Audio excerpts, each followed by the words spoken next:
नमस्कार। आप देख रहे हैं अनंत एनालिसिस।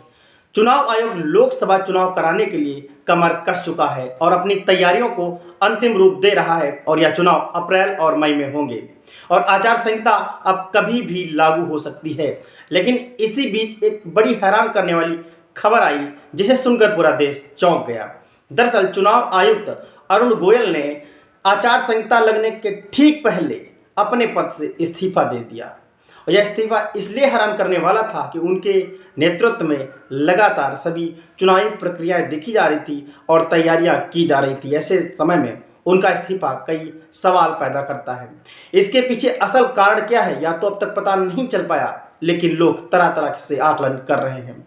खासकर चंडीगढ़ चुनाव के बाद लोग यह कह रहे हैं कहीं उन पर कोई दबाव तो नहीं था, लेकिन कुछ भी कहा नहीं जा सकता क्योंकि उनका इस पर अभी तक कोई बयान नहीं आया। कारण पर उन्होंने अपना स्पष्टीकरण नहीं दिया। हालांकि राष्ट्रपति द्रौपदी मुर्मू ने उनका इस्तीफा स्वीकार कर लिया है। लेकिन चौंकाने वाली बात यह रही कि ठीक इस्तीफा देने के ठीक एक दिन पहले उन्होंने गृह मंत्रालय के साथ और रेलवे के अधिकारियों के साथ चुनाव को लेकर एक बड़ी बैठक की थी।